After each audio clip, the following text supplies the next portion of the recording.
தேவனுடைய நாமம் மகிமைப்படுவதாக. இந்த வேளையில கூட பிரியமான தேவனுடைய ஜனங்களை நம் கர்த்தருடைய வார்த்தையை கேட்க போகிறோம். கர்த்தருடைய வார்த்தை மிகவும் நம்முடைய வாழ்க்கைக்கு பிரயோஜனம் உள்ளதாக இருக்கிறது. இந்த வார்த்தைகள் நம்மை நல்வழிப்படுத்தக்கூடியதாக இருக்கிறது. இந்த வார்த்தையின் மூலமாக நம்ம ஆசீர்வாதத்தை பெற்றுக்கொள்ள வேண்டும். இந்த வார்த்தைகளை பிடித்துக் கொள்ளும் பொழுது நன்மையான காரியங்கள் நம்முடைய வாழ்க்கையில் நடக்கும். ஆகையினால கர்த்தருடைய வார்த்தைக்கு நேராக நம்முடைய இருதயத்தை திருப்புவோம். ஒரு சிறிய ஜெபத்தை ஏறெடுத்து நம் வார்த்தைக்கு நேராக கடந்து சென்று தேவனுடைய நாமத்தை நாம் மகிமைப்படுத்தலாம். ஸ்தோத்திரம் ஆண்டவரே, எங்கள் அதிகமாக நேசிக்கின்ற நல்ல தகப்பனே, நன்றியோடு நாங்கள் உம்மை ஸ்தோத்திரிக்கிறோம். உம்முடைய நாமத்தை மகிமைப்படுத்துகிறோம். எங்கள் தேவனாகிய கர்த்தாவே, இந்த வேளையில கூட கேட்க போகிற ஆண்டவரே தேவ வார்த்தையை தகப்பனே நீர் ஆசீர்வதிக்கப்படுவதற்காக ஸ்தோத்திரம். இந்த வார்த்தைகளை பிடித்துக்கொள்ள இந்த வார்த்தையின்படி நடக்கத்தக்கதாக கர்த்தாவே நீர் எங்களுக்கு கிருபை செய்ய போறதுக்காக நன்றி செலுத்துகிறோம். உம்முடைய நாமத்தை உயர்த்துகிறோம், தாழ்த்தி அர்ப்பணிக்கிறோம். இயேசு கிறிஸ்து நாமத்தினால ஜெபிக்கிறோம் எங்கள் ஜீவனுள்ள நல்ல பிதாவே, ஆமென். ஹல்லேலூயா. தேவனுடைய நாமம் மகிமைப்படுவதாக. பிரியமான தேவனுடைய ஜனங்களே, கர்த்தருடைய வார்த்தையை நாம் கேட்கிறோம் என்று சொன்னால் அந்த வார்த்தைக்கு நம்முடைய இருதயத்தை நம்ம அர்ப்பணிக்க வேண்டும். நம்முடைய இருதயத்தை திறந்து கொடுக்க வேண்டும்.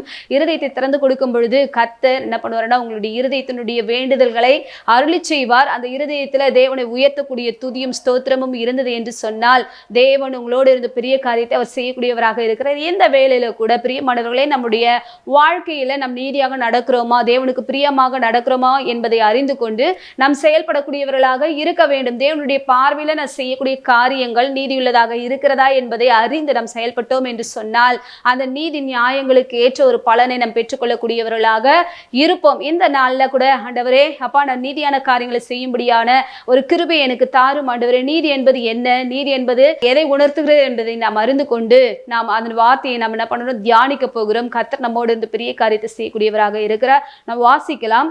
ஆதியாகமத்தின் புஸ்தகத்துல 15ஆம் அதிகாரம் 6வது வசனம். அவன் கர்த்தரை விசுவாசித்தான், அதை அவர் அவனுக்கு நீதியாக எண்ணினார். ஹல்லேலூயா. இந்த வேளையில கூட ஆபிரகாம் என்ற ஒரு மனுஷனை பற்றி நாம் பார்க்கிறோம். அந்த மனிதன் எப்பேற்பட்டவனாக இருந்தான் என்று சொன்னால் கர்த்தரை விசுவாசிக்கக்கூடிய ஒரு மனிதனாக இருந்தான். அவன் கர்த்தரை விசுவாசித்தது நிமித்தமாக அவனுடைய விசுவாசத்தை கர்த்தர் நீதியாக எண்ணினாராம். இந்த வேளையில கூட நீதி என்பது பிறருக்கு செய்யக்கூடிய ஒரு நியாயமான காரியங்கள், பிறருக்கு உதவி செய்யக்கூடியது என்பதை ஒரு சில பேர் அறிந்தவர்களாக இருப்பார்கள். ஆனால் வேதத்தின்படியாக நாம் பார்த்தோம் என்று சொன்னால் நாம் விசுவாசிப்பது தேவனுடைய பார்வையில நீதியாக காணப்படுகிறதாம். இந்த வேளையில இந்த ஆபிரகாம் என்கிற ஒரு மனுஷன் கர்த்தரை விசுவாசித்தான், அதை கர்த்தர் நீதியாக எண்ணினாராம். அவனுடைய நீதியை கர்த்தர் எண்ணினார் என்று சொல்லி நாம் வேதத்துல வாசிக்கிறது போல பிரியமானவர்களே, நம்முடைய விசுவாசத்தை கர்த்தர் பார்த்து அதை நீதியாக எண்ண வேண்டும், அது நியாயமுள்ளதாக எண்ண வேண்டும். தேவனுடைய பார்வையில நம்முடைய விசுவாசமானது நீதி உள்ளதாக காணப்பட வேண்டுமாம். அதனால தான் தேவன் விசுவாசத்தை நீதியாக பார்க்கிறார். ஆபிரகாம் விசுவாசிகளுக்கு தகப்பனாக மாறினான். அந்த விசுவாசமானது அவனுடைய வாழ்க்கையில நீதியாக காணப்பட்டது நிமித்தமாகத்தான் கர்த்தர் ஆபிரகாமை ஆசீர்வதித்தார், உயர்த்தினார். தேவன் அவருடைய வாழ்க்கையில இடைப்பட்டு பெரிய காரியத்தை செய்தார். தேவன் சொல்றாரு, உன்னுடைய இனத்தையும் ஜனத்தையும் உன் சொந்த பந்தங்களையும் உனக்கு இருக்கிற எல்லாவற்றையுமே விட்டு விட்டு நீ என்னை பின்பற்றி வா என்று சொல்லி கர்த்தர் சொல்லும் பொழுது ஆபிரகாம் எந்த வித மறுப்பும் தெரிவிக்காதபடிக்கு கர்த்தருடைய வார்த்தைக்கு என்ன பண்ணா செவி கொடுத்தான். கர்த்தருடைய வார்த்தைக்கு கீழ்ப்படிந்தான். அந்த வார்த்தையை அவன் இருதயத்துக்குள்ளாக ஏற்றுக்கொண்டு அந்த வார்த்தையை விசுவாசித்தது நிமித்தமாகத்தான் தன்னுடைய குடும்பத்தை விட்டு வந்தான், தன்னுடைய சொந்த பந்தங்களை விட்டு வந்தான், தன்னுடைய எல்லாவித சுகபோகமான காரியங்களை விட்டு தேவனை விசுவாசித்தது நிமித்தமாக இந்த ஆபிரகாமை கர்த்தர் ஆசீர்வதித்து உயர்த்தினார். கர்த்தர் ஆபிரகாமை அழைக்கும் பொழுது அவனுடைய வாழ்க்கையில நிறைய குறைவுகள் இருந்தாலும் இந்த குறைவுகள் எல்லாவற்றுமே தேவனாகிய கர்த்தர் மாற்றி நிறைவுள்ளவனாக இந்த ஆபிரகாமை தேவன் மாற்றினார். ஏன் என்று சொன்னால் கர்த்தருடைய வார்த்தைக்கு செவி கொடுத்தான், கர்த்தருடைய வார்த்தையை விசுவாசித்தான். கர்த்தர் சொல்லும் பொழுது எந்தவித மறுப்பும் தெரிவிக்காதபடிக்கு அந்த வார்த்தை விசுவாசத்து நிமித்தமாக அது அவனுடைய வாழ்க்கையில நீதியாக எண்ணப்பட்டது. ஹல்லேலூயா. பிரியமானவர்களை, கர்த்தர் நமக்கு ஒரு வார்த்தையை சொல்லுகிறார் என்று சொன்னால் அந்த வார்த்தையை நாம் என்ன பண்ண வேண்டும், விசுவாசிக்க வேண்டும். அதை தேவ நீதியாக எண்ணக்கூடியவராக இருக்கிறார். அவன் கர்த்தரை விசுவாசித்தான். அவன் என்ன பண்ணானா, கர்த்தரை முதலாவதாக விசுவாசித்தான், நம்பினா.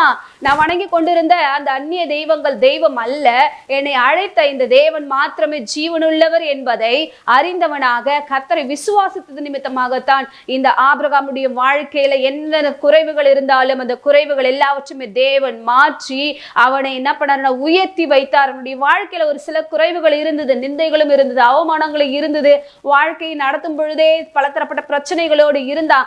ஆனாலும் அதன் மத்தியிலும் கர்த்தரை விசுவாசிக்க விசுவாசிக்க விசுவாசிக்க அவனுடைய விசுவாசம் அதிகரித்து கொண்டே போனது. அது நிமித்தமாகத்தான் விசுவாசிகளுக்கு தகப்பனாக இந்த ஆபிரகாம் மாறினார். ஹல்லேலூயா. அது அவனுக்கு நீதியாக எண்ணப்பட்டதுங்க. அந்த நீதியை தேவன் ஒவ்வொரு நாளும் எண்ணினது நிமித்தமாக அவன் என்ன குறைவோடு இருந்தானோ அந்த குறைவை கர்த்தர் உற்று நோக்கி பார்த்தார். அந்த குறைவை தேவன் மாற்றக்கூடியவராக இருந்தார். அவன் இடத்துல குழந்தை இல்லை, அவனுக்கு பிள்ளை இல்லை, நிந்தையோடு இருக்கிற, அவமானத்தோடு வாழ்ந்து கொண்டு இருக்கிறா, என் பிள்ளை இப்படி இருக்கக்கூடாது என்பதை தேவன் பார்த்து அந்த ஆபிரகாமுக்கு ஒரு ஆசீர்வாதத்தை தேவன் கட்டளையிட்டார். வாக்குத்தத்தத்தின் பிள்ளையாகிய ஈசாக்கை தேவன் கொடுத்து அந்த இடத்துல வெட்கத்தோடு நிந்தையோடு அவமானத்தோடு வாழ்ந்து கொண்டிருந்த இந்த ஆபிரகாமை உயர்த்தி வைத்தார். அவர் இல்லாதவைகளை இருக்கிற போல அழைக்கிற தேவன். உங்களுடைய வாழ்க்கையில கூட எதெல்லாம் குறைவு இருக்குதோ, எதெல்லாம் நீங்க தேவைகளோடு காத்து கொண்டு இருக்கிறீங்களோ அந்த குறைவுகள் எல்லாவற்றுமே தேவன் மாற்றக்கூடியவராக இருக்கிறார். இல்லாததை உனக்காக உருவாக்கி தரக்கூடிய ஒரு தேவன் உனக்காக இருக்கிறபடினாலே தேவனை நீங்கள் விசுவாசிக்க வேண்டும். விசுவாசித்தீர்கள் என்று சொன்னால் அது தேவனுடைய பார்வையில நீதியாக எண்ணப்படும். நீதியாய் நடக்கிறவனுக்கு, உத்தமமாய் நடக்கிறவனுக்கு, தேவனுக்கு பிரியமாய் நடக்கிறவனுக்கு தேவன் ஒரு நாளும் நன்மைகளை குறைவாக என்ன பண்ண மாட்டார், வைக்க மாட்டார். உத்தமமாய் நடக்கிறவர்களுக்கு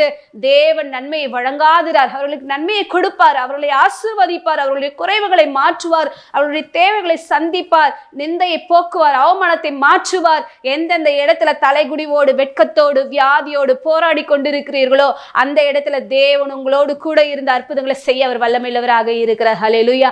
அதற்கு முதலாவதாக நாம் செய்யக்கூடிய ஒரே ஒரு காரியம், தேவனுடைய வார்த்தையை விசுவாசிக்க வேண்டும், கர்த்தரை விசுவாசிக்க வேண்டும், கர்த்தரை நம்ப வேண்டும். அது தேவனுடைய பார்வையில நீதியாக எண்ணப்படும். கர்த்தருடைய வார்த்தை யார் ஒருவன் நம்பிக்கொண்டு அந்த வார்த்தையை விசுவாசிக்கிறார்களோ அவருடைய வாழ்க்கையில தேவன் தேவையான எல்லா காரியங்களையும் செய்து அவர்களை உயர்த்துவது நிச்சயம். ஆகையினால நீங்க தேவனுடைய வார்த்தையை விசுவாசிக்கும் பொழுது கர்த்தர் உங்களோடு இருந்து பெரிய காரியத்தை செய்யக்கூடியவராக இருக்கிறார். நம்ம வாசிப்போம் உபாகமத்தின் புஸ்தகத்துல 24ஆம் அதிகாரம் 13வது வசனம். அவன் தன் வஸ்திரத்தை போட்டு படுத்துக்கொண்டு உன்னை ஆசீர்வதிக்கும்படி பொழுது போகும்போது திரும்ப அந்த அடகை அவனுக்கு கொடுத்து விட வேண்டும். அது உன் தேவனாகிய கர்த்தருக்கு முன்பாக உனக்கு நீதியாக இருக்கும். ஹல்லேலூயா. அவன் வஸ்திரத்தை, ஒருவனிடத்துல கடனாக ஒரு வஸ்திரத்தையோ ஒரு பொருளையோ ஒரு தேவைக்காக நீங்க கேட்டு வாங்கி கொண்டிருந்தீர்கள் என்று சொன்னால் குறித்த நேரத்தில் நான் கொடுத்து விடுவேன், நீங்க சொன்ன டைமுக்கு நான் கொடுப்பேன் அப்படின்னு சொல்லிட்டு நீங்க ஒரு வாக்கை கொடுத்தீர்கள் என்று சொன்னால் அதை அதே நேரத்தில் நிறைவேற்றக்கூடியவர்களாக மாற வேண்டும். அப்படி நீங்க செய்யும் பொழுது உங்களுடைய வார்த்தையில ஒரு உண்மை இருக்குது. அந்த வார்த்தையில ஒரு நீதியை தேவன் பார்க்கக்கூடியவராக இருக்கிறார். ஏன் என்று சொன்னால் உங்களுக்கு கொடுத்த அந்த மனிதன் உங்களை பார்த்து நிந்திக்காதபடி வெறுக்காதபடிக்கு நீங்க சொன்ன வார்த்தை காப்பாற்றும் பொழுது உங்களுடைய வார்த்தை நிமித்தமாக உங்களை ஆசீர்வதிக்க கூடியவனாக இருக்கிறார். அந்த ஆசீர்வாதம் உங்க மேல வந்து பலிக்கணும்னு சொன்னா நீங்க நீதி உள்ளவர்களாக காணப்பட வேண்டும், உண்மை உள்ளவர்களாக காணப்பட வேண்டும். ஒரு வார்த்தை சொன்னால் அதை நிறைவேற்றக்கூடியவர்களாக இருக்க வேண்டும். அப்படி நீங்க செய்யும் பொழுதுதான் தேவனுடைய பார்வையில நீங்க நீதி செய்யக்கூடியவர்களாக இருப்பீர்களாம். அது தேவனுக்கு மிகவும் உகந்ததாக இருக்கிறதாம். உன் தேவனாகிய கர்த்தருக்கு முன்பாக அது நீதியா இருக்குதுங்க. நீங்க செய்யக்கூடிய செயல்கள் தேவன் நீதியாய் பார்க்கக்கூடியவராக இருக்கிறார். பிறருடைய தேவைகளை நீங்க பூர்த்தி செய்தீங்கன்னு சொன்னா அதை தேவன் நீதியாக பார்க்கக்கூடியவராக இருக்கிறார். ஆகையினால பிரியமானவர்களே, பிறர் கொடுப்பேன் என்று சொல்லி நீங்க கொடுக்காம போயிட்டீங்கன்னு சொன்னா அது தேவனுடைய பார்வையில அநீதியாக இருக்கும். ஆகையினால பிரியமானவர்களே, நீங்க செய்யற காரியங்கள் நீதி உள்ளதாக மாற வேண்டும். நீங்க பண்ணுகிற ஒவ்வொரு செயலும் கர்த்தருக்கு உகந்ததாக இருக்க வேண்டும். அதனால தான் தேவன் சொல்லுகிறார், தேவனுக்கு நீதியான காரியங்களை நம்ம செய்யும் பொழுது அவருடைய பார்வையில நீங்க விலையேற பெற்றவர்களாக இருப்பீங்க, தேவனுக்கு உகந்தவர்களாக மாறுவீங்க. அதுதான் தேவன் உங்களை உயர்த்தக்கூடியதாக இருக்கும். உங்களுடைய நீதி உங்களை ஆசீர்வதிக்கக்கூடியதாக இருக்கும். நீங்க அப்படி செஞ்சீங்கன்னு சொன்னா உன்னுடைய அயலான், உன் சொந்தக்காரங்க, உன்னை நேசிக்கிறவர்கள் உன்னை ஆசீர்வதிக்கக்கூடியவர்களாக இருப்பாங்க. உன்னை சபிக்க மாட்டாங்க, உன்னை நேசிப்பாங்க. ஆகையினால பிரியமானவர்களே, யார்கிட்டயாச்சும் ஏதாச்சும் ஒரு வார்த்தையோ இல்ல வேற விதங்கள்ல தேவைகளை பூர்த்தி செய்து கொள்ளும்படியான பொருட்களையோ எதையாச்சும் வாங்கி கொண்டிருந்தீங்கன்னு சொன்னா அதை வாங்கிட்டு குறிப்பிட்ட நேரத்துல கொடுத்துறேன்னு சொல்லிட்டு நீங்க வாக்கை கொடுத்தால் அதை நிறைவேற்றுங்க. அது தேவனுடைய பார்வையில மிகவும் பயனுள்ளதாக இருக்கும், நீதியாக இருக்கும். அது நிமித்தமாக கர்த்தர் உங்களை ஆசீர்வதிப்பார். அந்த ஆசீர்வாதத்தை பெற்றுக்கொள்ளணும்னு சொன்னா அதை தாண்டவரே நான் செய்யத்தக்கதான ஒரு கிருபை எனக்கு தாரும் என்று சொல்லி கேட்கிற ஒவ்வொருத்தரையும் தேவன் தாமே ஆசீர்வதிக்கக்கூடியவராக இருக்கிற. நம்ம வாசிக்கலாம் 1 சாமுவேலின் புஸ்தகத்துல 26ஆம் அதிகாரம் 23வது வசனம். கர்த்தர் அவனுக்கு அவனவன் நீதிக்கும் உண்மைக்கும் தக்கதாக பலனளிப்பாராக. இன்று கர்த்தர் உம்மை என் கையில் ஒப்புக்கொடாதிருந்தும் கர்த்தர் அபிஷேகம் பண்ணினவர் மேல் என் கையை நீட்ட மனதில்லாதிருந்தேன். ஹல்லேலூயா.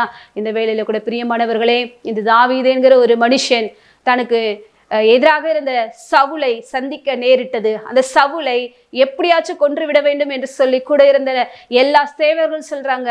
ஆனாலும் இவனுக்கு அந்த சவுலை கொன்று போடும்படியான எந்தவித மனமும் இல்லாதபடிக்கு அவன் சொல்றான், அவனுடைய நீதிக்கு தக்கதாக கர்த்தர் பலனை அளிக்கக்கூடியவராக இருக்கிறார். அந்த நீதி நியாயங்களை செய்யக்கூடிய தேவனுடைய கரத்துக்குள்ளாக நான் என்னை ஒப்பு கொடுக்கிறேன், அவனை கர்த்தர் பார்த்து கொள்ளுவார் என்று சொல்லி இவர் அபிஷேகம் பண்ணப்பட்டவன் மேலே என் கையை நான் போட மாட்டேன் என்று சொல்லி தன்னுடைய காரியத்துல அவன் என்ன பண்ணான்னு சொன்னா உத்தமமாய் நடந்தான், நீதியாய் நடந்தான். சவுல் தாவீதை வெறுக்கக்கூடிய ஒரு மனுஷன், சவுல் தாவீதை பகைக்கக்கூடிய ஒரு மனுஷன், சவுல் தாவீதை கொன்று போட வேண்டும் என்ற ஒரு சிந்தையோடு இருந்த மனுஷன். ஆனாலும் இந்த தாவீது தேவனுடைய பிள்ளையாக இருந்ததுனால, அவன் நீதி செய்யக்கூடியவனாக இருந்ததுனால, தேவனுடைய வார்த்தைக்கு கீழ்ப்படியக்கூடியவனாக இருந்ததுனால அபிஷேகம் பண்ணப்பட்டவன் மேல நான் கையை வைக்க மாட்டேன் என்று சொல்லி அவன் என்ன பண்ணான்னு சொன்னா தன்னை காத்து கொள்ளக்கூடியவனாக இருந்தான், நீதியாக வாழ்ந்தான்.